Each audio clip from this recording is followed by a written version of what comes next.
నమస్కారం,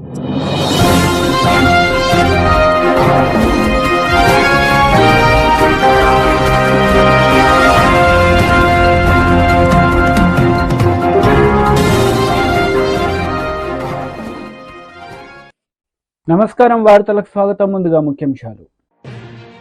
టీడీపీ కూటమి ప్రభుత్వ వైసీపీ కార్యకర్తల మీద దాడులు ఆపి మేనిఫెస్టో మీద దృష్టి పెడితే బాగుంటుంది.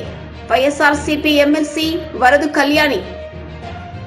మాజీ మంత్రి Singireddy Niranjan Reddy press meet. Congress party నాయకులపై ఫైర్. వైసీపీ లీడర్, మహిళా లీడర్ వరదు కళ్యాణి మీడియా సమావేశం నిర్వహించారు. ఈ సందర్భంగా పలు అంశాలపై ఆమె మాట్లాడారు. మహిళలు నిజంగా జగనన్న 99% హామీలు అమలు చేసినా కూడా ఇంకొంచెం ఎక్కువ ఇస్తున్నారు, ఈ కూటమి ఇస్తాము అని చెప్పారు కాబట్టి వాళ్ళకి నమ్మి ఓట్లు వేయడం జరిగింది. చూస్తే గవర్నమెంట్ అధికారంలోకి వచ్చింది కూటమి ప్రభుత్వం. చంద్రబాబు నాయుడు గారు ముఖ్యమంత్రిగా, పవన్ కళ్యాణ్ గారు ఉప ముఖ్యమంత్రిగా ప్రమాణ స్వీకారాలు అయ్యాయి, మంత్రులు ప్రమాణ స్వీకారం అయ్యింది, దగ్గర నెల కావస్తూ ఉంది. ఈ పరిస్థితిలో ఈ మహిళల కోసం ఇచ్చిన హామీలు అమలుకు ఎంతవరకు శ్రీకారం చుట్టలేదు. ఎందుకంటే ఈ రాష్ట్రంలో ఉన్న మహిళలందరూ ఆందోళన చెందుతున్నారు. ఏది ప్రతి మహిళకి నెలకి 1500 ఇస్తామన్నారు, ఎప్పుడు ఇస్తారు? అలాగే చదువుకునే పిల్లలకి ప్రతి బిడ్డకి కూడా, స్కూల్కి వెళ్ళిన ప్రతి బిడ్డకి కూడా 15,000 ఇస్తానన్నారు, ఎప్పటి నుంచి ఇస్తారు? అలాగే ఉచిత బస్సు ప్రయాణం ఎప్పటి నుంచి ఇస్తారు? అలాగే 3 సిలిండర్లు ఎప్పటి నుంచి ఇస్తారు అనేసి మహిళలు ఆందోళన చెందుతూ ఉన్నారు. మేము అడిగితే ఏంటి నెల అయిందే కదా, ఎందుకు తొందర అంటూ ఉన్నారు. కానీ వీళ్ళు హామీ ఇచ్చినప్పుడు ఏం చెప్పారు? జూలై 1కే అన్నీ కూడా అమల్లోకి వచ్చేస్తాయి, మొదటి నెల నుంచి అమలు చేసేస్తామని చెప్పారు. ఇదే కూటమి ప్రభుత్వం 2014లో అమల్లోకి వచ్చినప్పుడు ఏం చెప్పింది? చాలా హామీలు ఇచ్చారు, ఏ ఒక్కటి కూడా నెరవేర్చలేదు. మహిళలకు తీసుకుంటే డ్వాక్రా రుణమాఫీ చేస్తానని చేయలేదు. అలాగే తీసుకుంటే 0 వడ్డీ 2016 నుంచి ఆపేయడం జరిగింది. దానివల్ల మహిళలందరూ కూడా డ్వాక్రా సంఘాలు ఎన్పిఏలుగా మారిపోయిన పరిస్థితి ఆ రోజుల్లో చూసాం. ఆడబిడ్డ పుడితే 25,000 రూపాయలు ఇస్తానని చెప్పి ఇవ్వని పరిస్థితి. అలాగే సొంతింటి కళ ఆడపిల్లలకి, ఆడవాళ్ళకి నెరవేరుస్తానని ఆ రోజు చంద్రబాబు నాయుడు గారు చెప్పి నెరవేర్చలేదు, మనం చూసాం. అలాగే రైతులకి రైతు రుణమాఫీ చేస్తానని నెరవేర్చలేదు. అప్పుడు ఇలాగా హామీలు అమలు చేయకుండా మోసం చేశారు. ఇప్పుడు చూస్తే నెల కావస్తుంది. ఒకవేళ అమలు చేద్దాం అనుకుంటే దానికి ఏం చేయాలి గవర్నమెంట్? దానికి సన్నాహక సమావేశాలు పెట్టాలి, మార్గదర్శకాలు రూపొందించాలి, ఈ డేట్స్లో ఈ పథకం రిలీజ్ చేస్తామని చెప్పాలి. అవేమీ చేయట్లేదు. దాంతో ఈ రాష్ట్రంలో ఉన్న ఆడబిడ్డలందరూ కూడా ఆందోళన చెందుతూ ఉన్న పరిస్థితి.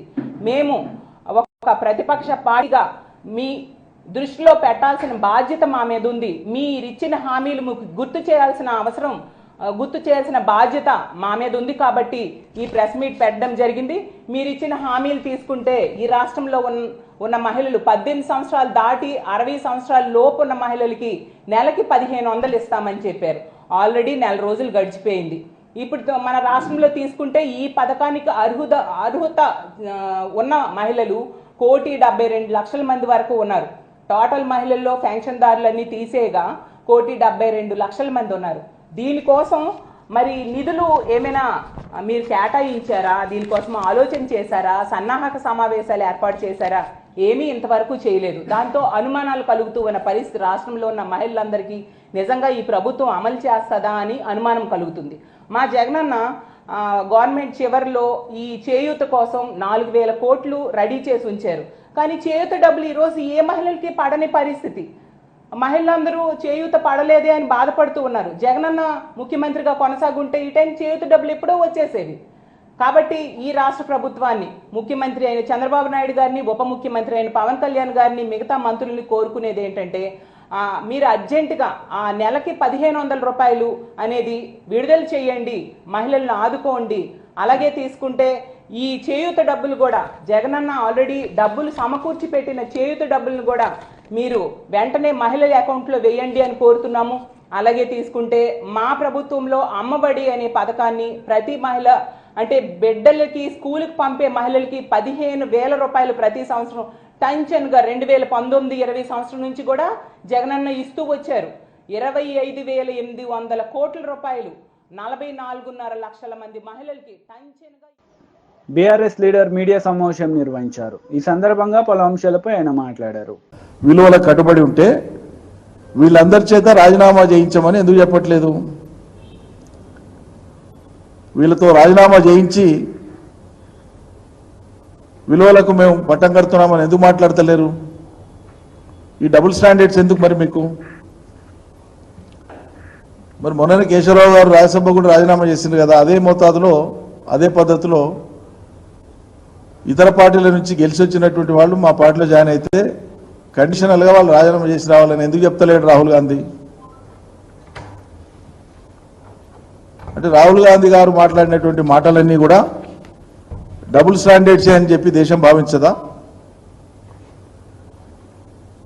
ఆయన దేశ నాగరిక బారమని అనేక సార్లు చెప్తుంటాడు, దేశ పౌరులను ఉద్దేశించి మాట్లాడుతుంటాడు. పార్లమెంట్లో మాట్లాడేటప్పుడు కూడా ఇప్పుడు విపక్ష నేత, ప్రతిపక్ష నేత, ఇదివరకు విపక్ష పార్టీ ఎంపీగా మాట్లాడేటప్పుడు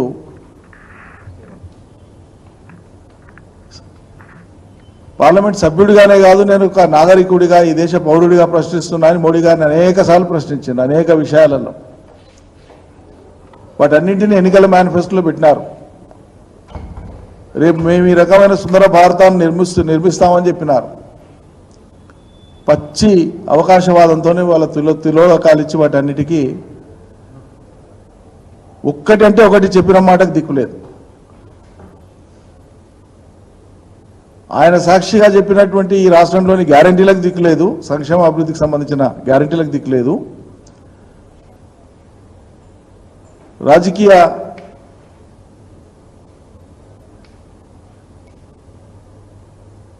ఏమంటాం, అసలు ఆ పదాలు ఉపయోగించాలంటే నాకు కూడా ఇబ్బందిగా ఉంది. ఒక పార్టీ నుంచి గెలిచి ఇంకో పార్టీకి వచ్చేటప్పుడు ఇంత నిస్సిగ్గుగా ఎట్లా ప్రోత్సహిస్తారు? చెవులు వినిపిస్తలేవా, కళ్ళు కనిపిస్తలేవా? మరి కాంగ్రెస్ అధిష్టానానికి మనకి తెలియకుండా జరుగుతుందా? ఇది మా గొప్పతనం, మాజీ స్పీకర్ని తీసుకొని వచ్చినాం జాయిన్ చేపిస్తాను గొప్పతనం లాగా వాళ్ళు ఎగ్జిబిట్ చేస్తూ ఉంటే వాళ్ళ కరచాలన చేసి స్వాగతిస్తూ ఉంటానంటే ఏం విలువలు ఉన్నట్లు మీకు? మరి ఎందుకు మాట్లాడినారు విలువల గురించి? వీటన్నింటికీ ఖచ్చితంగా సాక్షాత్తు రాహుల్ గాంధీ గారే జవాబు చెప్పాలి. ఎందుకంటే ఒక నాగరిక పౌరుడిగా అడుగుతున్నాను. రాహుల్ గాంధీని ప్రశ్నించాలంటే రాహుల్ గాంధీ స్థాయిలో ఇందిరాగాంధీ మనవడే కావాల్సిన అవసరం లేదు.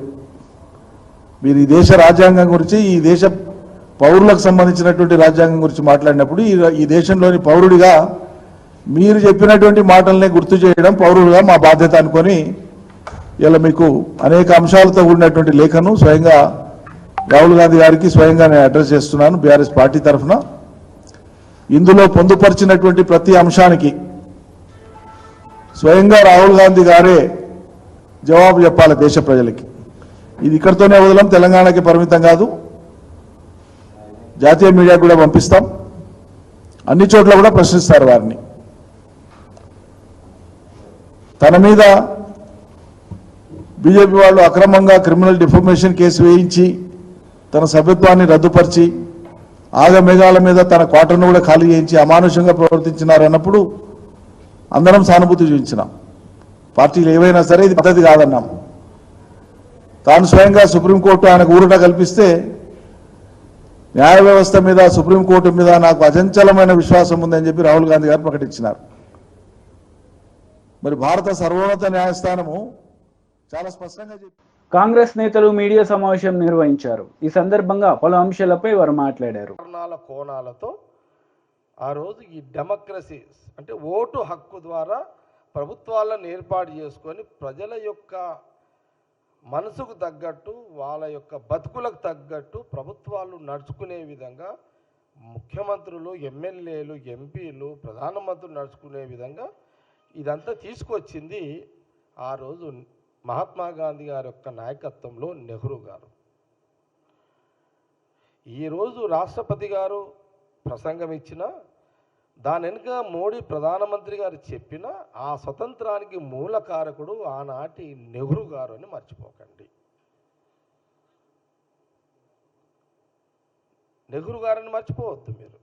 ఓకే, మీ బీజేపీ, మాది కాంగ్రెస్ కావచ్చు, మీది బీజేపీ కావచ్చు, కానీ ఈ విధి విధానాలు తీసుకొచ్చింది, దాన్ని అనుభవిస్తున్నది అన్ని రాజకీయ పార్టీలు కదా. ఏక నిర్ణయంతో నెహ్రూ గారు పోలేదు కదా ఆ రోజున. మరి ఈరోజు బీజేపీ నాయకులు ఈరోజు ఇవన్నీ ప్రసంగాలు పార్లమెంట్లో చేస్తున్నారు అని అంటే దీనికి స్వేచ్ఛ కలిగించింది ఆనాటి నెహ్రూ గారే కదా.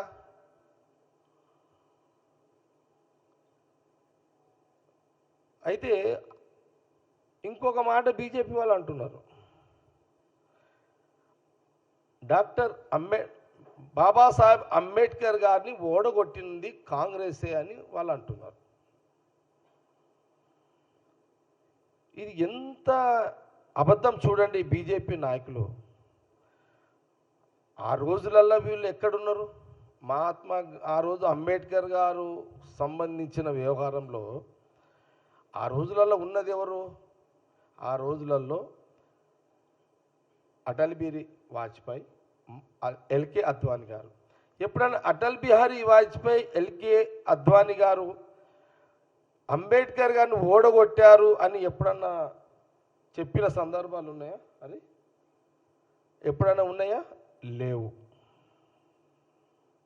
ఈ మాట ఎవరు అంటున్నారు? ఇప్పుడున్న ప్రధానమంత్రి మోడీ గారు, అమిత్ షా గారు, వాళ్ళ క్యాబినెట్ మంత్రులు అంటున్నారు. మొన్న ఎంపీలుగా ఈ 10, 15, 20 ఏళ్ళ నుంచి ఎంపీలుగా ఎవరైతే పార్లమెంట్లో కూర్చుంటున్నారో వాళ్ళు మాట్లాడుతున్నారు.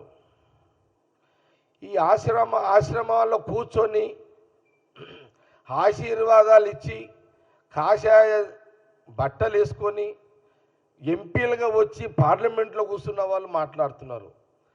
వాళ్ళకు స్వాతంత్రం గురించి తెలియదు, వాళ్ళకు తెలియదు, రాజకీయాల గురించి తెలియదు, తెలియదు, ఈ తెలియదు. వాళ్ళకు గ్రంథాలలో ఉన్నది రామాయణ గ్రంథం కానీ, మహాభారతం గ్రంథం కానీ, భగవద్గీత కానీ ఇవన్నీ చదివి చెప్పే గుణం ఉంది, తెలివి ఉంది. కానీ ఈ రాజకీయాలను విశ్లేషించి స్వాతంత్ర ఉద్యమంలో త్యాగాలు ఎవరెవరనే గ్రహించి మాట్లాడే పరిజ్ఞానము కాషాయం వేసుకున్న ఆ సాములకు పార్లమెంట్లో కూర్చున్నారు చూడు, వాళ్ళకి అవగాహన ఉండదు.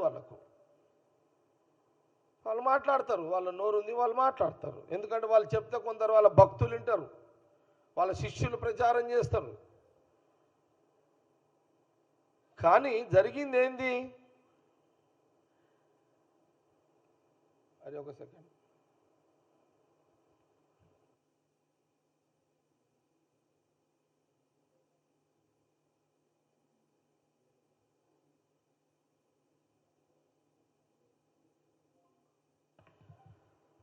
అయితే ఇది చెప్పాల్సిన అవసరం ఉంది మన గాంధీ భవన్ మీడియాకు కానీ, లేదా గాంధీ భవన్ మీడియా ద్వారా ఈ ఛానల్స్ చూస్తున్న వాళ్ళకు కానీ, సోషల్ మీడియా చూస్తున్న వాళ్ళకు కానీ, తెలుగు రాష్ట్ర ప్రజలకు, భారతదేశ ప్రజలకు ఈ విషయం తెలవాలి. ప్రాబ్లం ఏమైపోయిందంటే ఇప్పుడున్న జనరేషన్కి ఏ విషయాలు తెలుస్తలేవు, చరిత్రలకు వాళ్ళు పోలేరు. కాబట్టి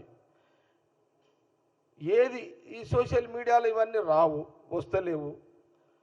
మోడీ గారు మాట్లాడిందే కరెక్టు, అమిత్ షా మాట్లాడిందే కరెక్ట్ అని ఎక్కువ జనాలు అనుకునే పరిస్థితి ఉంది. కాబట్టి నేను చెప్పేది ఏంటంటే ఇది వాస్తవం, ఇది చెక్ చేసుకుంటే తెలుస్తుంది. వీళ్ళు బీజేపీ నాయకత్వం, ఇప్పుడు లేటెస్ట్ నాయకులందరూ కూడా డాక్టర్ బిఆర్ అంబేద్కర్ గారిని ఓడగొట్టిరని రకరకాల ప్రచారం చేస్తున్నారు. ఇది తప్పు అని కాంగ్రెస్ పార్టీ గాంధీ భవన్ నుంచి చాలా స్పష్టంగా తెలియజేస్తున్నాము. ఆ రోజు బిఆర్ అంబేద్కర్ గారు ఏ కారణాల ఓడిపోయాడో ఎవరికి తెలియదు. కానీ బీజేపీ లీడర్ మీడియా సమావేశం నిర్వహించారు. ఈ సందర్భంగా పలు అంశాలపై ఆయన మాట్లాడారు. పవిత్రను కాపాడడానికి భారతీయ జనతా పార్టీ పూర్తిగా కట్టుబడిందని చెప్పి కూడా ఈ సందర్భంగా తెలియజేస్తూ పలు చర్యలు తీసుకోవాల్సిందిగా నేను పార్లమెంట్ సభ్యునిగా వెళ్ళినప్పుడు అక్కడ జరిగిన కొన్ని పరిణామాలు వారి దృష్టికి తీసుకొస్తున్నాం. తప్పకుండా దానికి కావాల్సిన బాధ్యత ముఖ్యమంత్రిగా చంద్రబాబు నాయుడు గారి ఉందని చెప్పి ఒక బహిరంగ లేఖను విడుదల చేస్తున్నాం. దయచేసి విలేకరులు దాన్ని పరిగణలోకి తీసుకోవాల్సి కోరుతాం. మన పరమేష్ కొనసాగింపు కోసము తమ ప్రాణాలు సైతం సమర్పించినటువంటి అమరవీరుడు డాక్టర్ శ్యామప్రసాద్ ముఖర్జీ వారి జయంతి పురస్కరించుకొని భారతీయ జనతా పార్టీ దేశవ్యాప్తంగా పలు సేవా కార్యక్రమాలే కాకుండా దేశ సమగ్రత కోసము అఖండ భారత నిర్మాణానికి దోహదపడ్డటువంటి మహనీయుల యొక్క వారి జీవిత చరిత్రను స్మరించుకొని భావితరాలకు నేటి తరానికి ఒక స్ఫూర్తినిచ్చే విధంగా ప్రేరణ కల్పించే విధంగా భారతీయ జనతా పార్టీ పలు కార్యక్రమాలను నిర్వహిస్తూ డాక్టర్ శ్యామప్రసాద్ ముఖర్జీ చిన్న వయసులోనే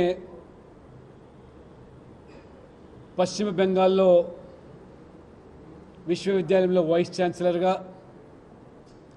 ఆ తర్వాత ఎమ్మెల్సీగా, శాసనసభ్యునిగా ఎన్నికైనటువంటి డాక్టర్ శ్యామప్రసాద్ ముఖర్జీ స్వాతంత్ర ఉద్యమ సందర్భంగా, స్వాతంత్ర ఏర్పడే సందర్భంలో కూడా ఏదైతే భారత్ విభజనకు మత ప్రాతిపదికన ఏదైతే ఆ రోజు కాంగ్రెస్ పార్టీ నెహ్రూ గారు తీసుకున్నటువంటి విధానం అయితే కానీ ఆ అఖండ భారత్ ఖండితంగా మారుతున్న సందర్భంలో పశ్చిమ బెంగాల్ పూర్తిగా తూర్పు పాకిస్తాన్లో కలపాలనేటువంటి ప్రయత్నాలు జరుగుతున్న సందర్భంగా డాక్టర్ శ్యామప్రసాద్ ముఖర్జీ పశ్చిమ బెంగాల్ ఆ భాగాన్ని భారతదేశంలో విలీనం చేసేదానికి చేసిన కృషి, తద్వారా ఇవాళ బెంగాల్లో ఉన్నటువంటి హిందువులు డాక్టర్ శ్యామప్రసాద్ ముఖర్జీ యొక్క చొరవ వల్లనే భారతదేశంలో ఇవాళ సురక్షితంగా జీవించగలుగుతున్నటువంటి విషయాన్ని ఇది ఒక చరిత్ర. ఆనాడు పూర్తిగా పశ్చిమ బెంగాల్ తూర్పు పాకిస్తాన్లో కలిసే ప్రయత్నాలు జరిగినప్పుడు ఏ రకంగా ఆ రోజు ఎదురొడ్డి నిలబడ్డారు. అదేవిధంగా నెహ్రూ గారు తన ప్రభుత్వంలో శ్యామప్రసాద్ ముఖర్జీని మంత్రిగా కొనసాగి పరిశ్రమల శాఖ మంత్రిగా వారు బాధ్యతలు నిర్వర్తించి, ఆ తదనంతరము నెహ్రూ గారు 370 ఆర్టికల్ ద్వారా జమ్మూ కాశ్మీర్ భారతదేశంలో అంతర్భాగమైనప్పటికీ కూడా ప్రత్యేక ప్రతిపత్తి, ఆ రకమైనటువంటి ప్రస్తావనకు విభేదించి తన మంత్రి పదవికి రాజీనామా చేయడమే కాకుండా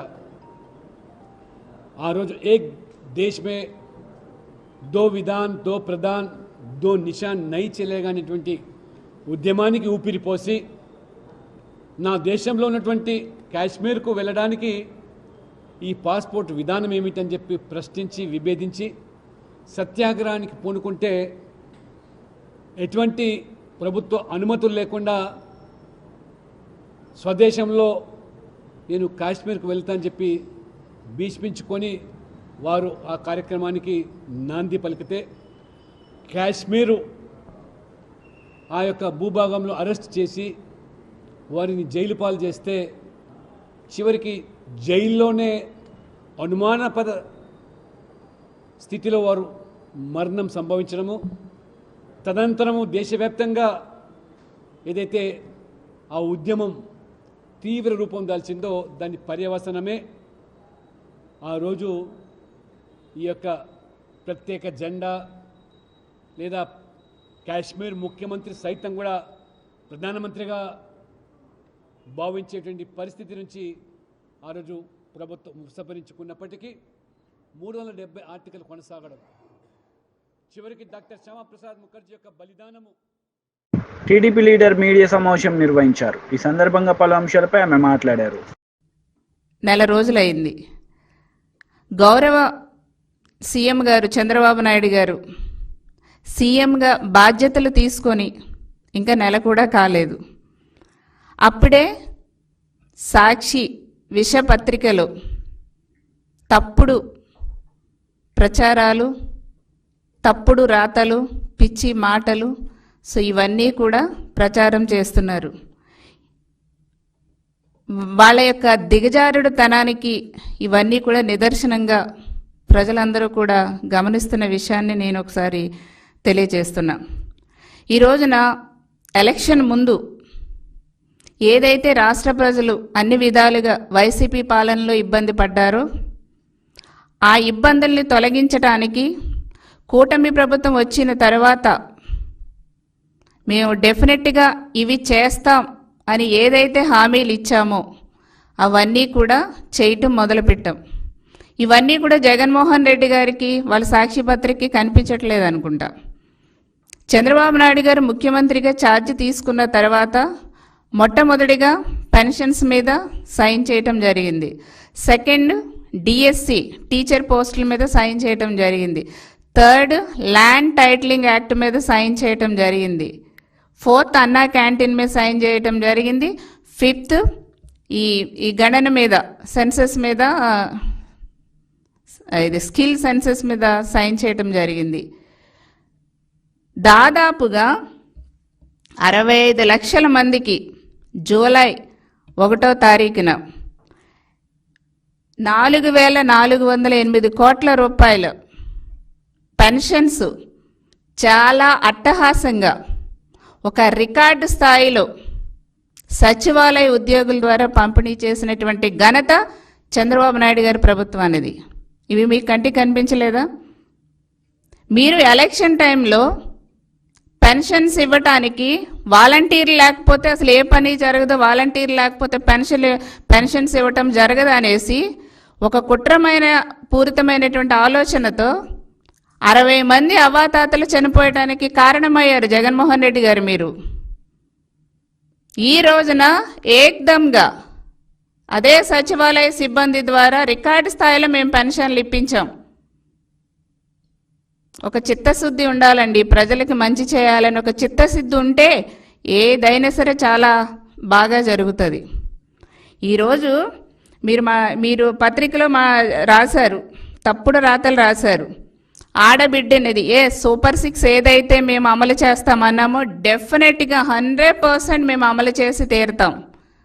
మీకులాగా జగన్మోహన్ రెడ్డి గారు, మీ వైసీపీ ప్రభుత్వం జగన్మోహన్ రెడ్డి గారి లాగా మాట ఇచ్చి మడమ తిప్పే టైప్ కాదు. మేము మాట ఇస్తాం, డెఫినెట్గా అమలు చేసి. YCP leader Pothina Mahesh media సమావేశం నిర్వహించారు. ఈ సందర్భంగా పలు అంశాలపై ఆయన మాట్లాడారు. సమాచారం అందించిన తర్వాత జగన్మోహన్ రెడ్డి గారు ముఖ్యమంత్రిగా ఉండగా కేంద్ర ప్రభుత్వానికి కమ్యూనికేట్ చేస్తూ లెటర్ రాసి, అయా ఒక నేపాల్లోనే కాదు, దుబాయ్లోను, మలేషియాలోను, శ్రీలంకలోను, అదేవిధంగా పక్కనే ఉన్నటువంటి రాష్ట్రాలైనటువంటి తమిళనాడు, కర్ణాటక, ఒడిస్సాలో కూడా ఆంధ్రప్రదేశ్ నుండి అక్రమంగా తరలిస్తున్నటువంటి ఎర్రచందనం అనేది ఉంది వారి దగ్గర. కాబట్టి దయచేసి సుమారుగా 8,000 టన్నుల ఎర్రచందనం ఈ అక్రమ రవాణా మూలాన వివిధ రాష్ట్రాల్లో వివిధ దేశాల్లో ఉన్నాయి. కాబట్టి కేంద్ర విదేశాంగ శాఖ మంత్రివర్యులు దీని మీద దృష్టి పెట్టి ఈ 8,000 టన్నులు ఆంధ్రప్రదేశ్ రాష్ట్రానికి రావాలని, తద్వారా దాన్ని సుమారుగా 4-5 వేల కోట్ల రూపాయలు విలువ చేసేటువంటి ఈ ఎర్రచందనం ఆంధ్రప్రదేశ్ రాష్ట్రానికి రావాలనేటువంటి ఉద్దేశంతో జగన్మోహన్ రెడ్డి గారి ప్రభుత్వం కేంద్ర ప్రభుత్వానికి లేఖలు రాసింది. అయ్యా పవన్ కళ్యాణ్ గారు, మీరు సరిగ్గా మీ శాఖ మీద దృష్టి పెట్టట్లేదు అనుకుంటా. ఎందుకంటే ఇప్పుడు ఆ శాఖ మీ ఆధ్వర్యంలో ఉంది. అదే శాఖ ద్వారా ఆంధ్రప్రదేశ్ రాష్ట్ర ప్రభుత్వం చేసినటువంటి ఉత్తర ప్రత్యుత్తరాలు మీ దగ్గరే ఉన్నాయి, మీ మినిస్టర్లోనే ఉన్నాయి. ఆ నోట్ ఫైల్స్ మీరు చదువుకోవచ్చు. అక్కడే ఉన్నటువంటి పేపర్లని, కేంద్ర ప్రభుత్వానికి రాష్ట్ర ప్రభుత్వం రాసినటువంటి లెటర్లని మీరు అసలుకి పట్టించుకోకుండా, చదవకుండా ఇంటువంటి అజ్ఞాన ప్రదర్శన చేయడం అనేది మీ నైతికతకి భంగం వాటిల్లుతుందనే విషయాన్ని ఒకసారి గుర్తు చేసుకోమని చెప్తున్నాం. దాంతోపాటు నేపాల్లో పట్టుబడినటువంటి ఆ ఎర్రచందనం 173 టన్నుల ఎర్రచందనాన్ని తిరిగి తీసుకురావడానికి జగన్మోహన్ రెడ్డి గారి హయాంలోనే ఒక అధికారిక బృందం నేపాల్కి వెళ్ళి దాన్ని చెక్ చేసి అవి ఎర్రచందనం దొంగలే అని తేల్చి వారి దగ్గర నుండి ఆంధ్రప్రదేశ్ రాష్ట్ర ప్రభుత్వానికి తీసుకురావడానికి నేపాల్ ప్రభుత్వం దగ్గర 2 నెలల క్రితం, అంటే మా ప్రభుత్వం అధికారంలో ఉన్న మే నెలలోనే అనుమతులు తీసుకున్నాం. నేపాల్ ప్రభుత్వం కూడా అనుమతులు మంజూరు చేసింది. ఆ అనుమతులు మంజూరు చేసినటువంటి విషయాన్ని ఆంధ్రజ్యోతి పత్రికలో కూడా ప్రముఖంగా వచ్చిన విషయాన్ని ఒకసారి పవన్ కళ్యాణ్ని దృష్టిలో పెట్టుకోమని చెబుతున్నాం. నేపాల్ ప్రభుత్వం కానీ మరొక రాష్ట్ర ప్రభుత్వాలు కానీ ఏం చెబుతున్నాయి? 2010 నుంచి 2020 దాకా ఎర్రచందనం అక్రమ రవాణా జరుగుతుంది అని చెప్పారు. ఎవరున్నారండి అప్పుడు అధికారంలో? వార్తలు ముగించే ముందు ముఖ్యాంశాలు మరోసారి. టీడీపీ కూటమి ప్రభుత్వ వైసీపీ కార్యకర్తల మీద దాడులు ఆపి మేనిఫెస్టో మీద దృష్టి పెడితే బాగుంటుంది. వైఎస్ఆర్సీపీ ఎమ్మెల్సీ వరదు కళ్యాణి. మాజీ మంత్రి Singireddy Niranjan Reddy press meet, Congress party నాయకులపై ఫైర్. ఈ వార్తలు ఇంతటితో సమాప్తం. తిరిగి ప్రసారమయ్యే వార్తల్లో మళ్ళీ కలుద్దాం. అంతవరకు సెలవు. నమస్తే.